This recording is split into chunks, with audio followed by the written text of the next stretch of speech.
స్నేహితులారా, ఈ సమయాన్ని బట్టి దేవునికి వందనాలు తెలియజేస్తూ ఉన్నాను. ప్రేమపూర్వకముగా మిమ్మల్ని అందరినీ వాక్య ధ్యానంలోనికి ఆహ్వానిస్తూ ఉన్నాను. ఎండిన భూమి మీద ప్రవాహ జలములను కుమ్మరించెదను. స్నేహితులారా, యెషయా గ్రంథము 44వ అధ్యాయం 3వ వచనము. మరి ఎండిన భూమి మీద అనే ఆలోచనను మీతో కూడా పంచుకోవడానికి ఇష్టపడుతూ ఉన్నాను కనుక దేవుని యొక్క వాక్యమును మీరు ముగింపు వరకు ఆలకించాలని, మీ కుటుంబ సభ్యులతోనూ తోటి విశ్వాసులతోనూ ఈ వీడియో షేర్ చేసుకోవాలని, మీ ప్రార్థన మనవులన్నిటినీ కామెంట్స్ రూపంలో కానీ ఫోన్ కాల్ ద్వారా కానీ తెలియజేయండి. నమ్మకంగా మీ కొరకు ప్రార్థిస్తాము. ఈ వీడియో మీ ఆధ్యాత్మిక జీవితములకి ఉపయోగకరంగా ఉంది అని మీకు అనిపిస్తే దయచేసి ఈ ఛానల్ను సబ్స్క్రైబ్ చేసుకునవలసినదిగా మనవి చేస్తూ ఉన్నాను. స్నేహితులారా, ఎంత సారవంతమైనటువంటి భూమి అయినప్పటికీ, ఎంత విలువ కలిగినటువంటి భూమి అయినప్పటికీ, అనేక రకములైన సారవంతమైన ఫలదాయకమైన ఖనిజములను కలిగి ఉన్నటువంటి సేద్యమునకు యోగ్యమైనటువంటి భూమి అయినప్పటికీ కూడా నీరు అనేది అందుబాటులో లేకపోతే అది ఎంత గొప్ప భూమి అయినా ఒక ఎడారి మాదిరిగా ఏ సౌందర్యము, ఏ పచ్చదనము, ఏ జీవము లేకుండా వికృతంగా దుమ్ము ధూళితో నింపబడిన జీవము లేని భూమిలాగా మనకు కనబడతా ఉంది. శూన్యము అక్కడ రాజ్యం వెళ్తూ ఉంది. మోడుబారిన స్థితి, ఎండిపోయిన స్థితి, విషాద ఛాయలు ఆ భూమి మీద మనకు కనబడడాన్ని మనము గమనించేటటువంటి వారంగా ఉన్నాం. అయితే స్నేహితులారా, ఆ ఎండిపోయినటువంటి భూమికి ఒకవేళ నీరు లభించినట్లయితే ఆ ఎండిపోయిన దుమ్ము రేగుతూ ఉన్న వికృతమైన భూమిలో ఎప్పుడైతే నీరు దానికి అందుబాటులోనికి వస్తుందో ఆ భూమిలో జీవము ఉద్భవించి అక్కడ గడ్డి కానివ్వండి, ఫలదాయకమైన వృక్షములు, చెట్లు, చేమలు, అంత సుందరమైనటువంటి స్థలంగా, అనేకులకు ఆహారాన్ని ఇచ్చే ఫలభరితమైనటువంటి స్థలంగా అది మారిపోతూ ఉంది.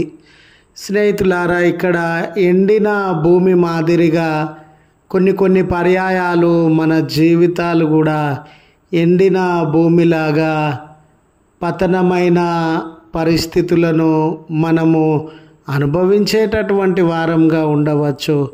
ఆర్థిక పరిస్థితులు సరి అయిన రీతిగా లేక, అనారోగ్య పరిస్థితులు రాజ్యమేలుతో, బలహీనతలు, కొరతలు, నిరుద్యోగము, నీ జీవితంలో ఉన్న ఒక్కొక్క సమస్య, నీ కుటుంబంలో ఉన్న ఒక్కొక్క సమస్య, నీ ఉద్యోగంలో ఉన్న ఒక్కొక్క సమస్య ఎండిపోయిన భూమి మాదిరిగా నిన్ను కలవరపెడుతూ ఉన్నటువంటి వేళ, ఎండిపోయిన భూమి మాదిరిగా శూన్యంగా, వికృతంగా, నెమ్మది లేని పరిస్థితులు నీ హృదయాన్ని గాయపరుస్తూ ఉన్నటువంటి వేళ చూడండి, ఆ ఎండిన స్థితి మారాలని, ఆ ఎండిపోయిన స్థితి తొలగిపోవాలని, ఏ అవమానముల వలన, ఏ దాడుల వలన, ఏ కన్నీళ్ళ వలన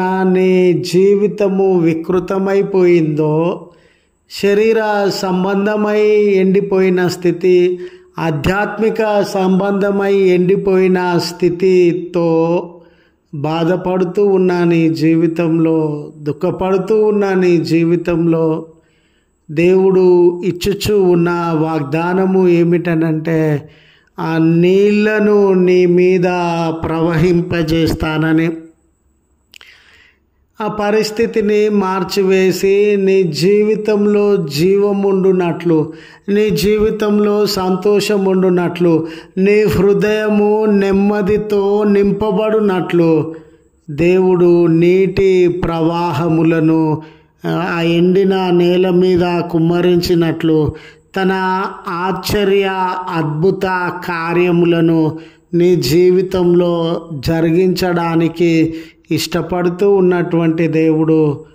ఆయన మన నలిగిన స్థితి పట్ల, విసిగి వేసారిన స్థితి పట్ల, అవమానములు పొందిన స్థితి పట్ల, కొదువలు కలిగిన స్థితి పట్ల, భారముతో జీవిస్తూ ఉన్న స్థితి పట్ల శ్రద్ధ కలిగి మన జీవితాలను జీవంతో నింపుతానని, నూతనత్వంతో నింపుతానని, ఆశీర్వాదములతో నింపుతానని ఆయన వాగ్దానము చేస్తున్నటువంటి దేవుడుగా ఉండినాడు.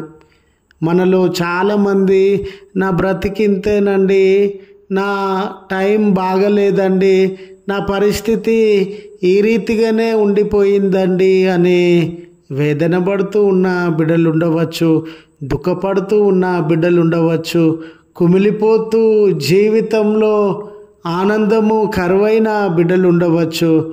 ఒకవైపు ఒక్క మారు దేవుని వైపు మీరు చూడాలని, దేవుణ్ణి ఆశ్రయించేటటువంటి వారుగా ఉండాలని ప్రభువా మీ వాగ్దానం కదా దేవా, ఎండిన భూమిని సేద్యపరుస్తానని, ఎండిన భూమిని జీవంతో నింపుతానని, ఎండిన భూమి ఫలదాయకమైన భూమిగా మార్చబడుతూ ఉంది అని. రక్షక, నా జీవితం కూడా ఈ ఫలాని స్థితిలో దేవా, ఫలాని విషయంలో దేవా, నా కుటుంబం కూడా నయ్యా ఫలాని స్థితిలో దేవా, ఫలాని విషయంలో దేవా ఎండిపోయిన మోడు మాదిరిగా మిగిలిపోయిందయ్యా. మీరు కనికరించండి అయ్యా, మీరు కృప చూపండి అయ్యా, దీనిలో జీవం ఇవ్వండి అయ్యా అని ఆయనను వేడుకున్నట్లయితే స్నేహితులారా, నిశ్చయంగా నీ జీవితాన్ని మార్చడానికి, నిశ్చయంగా నిన్ను జీవంతో నింపడానికి దేవుడు సిద్ధంగా ఉన్నటువంటి దేవుడని గుర్తు చేస్తూ ఈ మాటలను ముగిస్తూ ఉన్నాను. ప్రార్థించుదము. కృపగల తండ్రి, ప్రేమగల మా రక్షక, మీ పరిశుద్ధ నామమునకు వందనాలయ్యా. మాలో ఒక్కొక్కరి జీవితం యేసయ్యా, ఒక్కొక్క విషయంలో యేసయ్యా అది మోడు బారినటువంటి జీవితంగా, ఎండిపోయినటువంటి జీవితంగా, అవమానములతో, నిందలతో, శ్రమలతో, సమస్యలతో నింపబడి నెమ్మది లేని జీవితంలాగా మారిపోయిందయ్యా. మీరు శ్రద్ధ కలిగిన దేవుడవు, మీరు కనికరం కలిగిన దేవుడవు. ఆ ఎండిన స్థితిలో నుండి లేవనెత్తడానికేసయ్యా ఇష్టపడుతూ ఉన్నటువంటి రక్షకుడవయ్యా.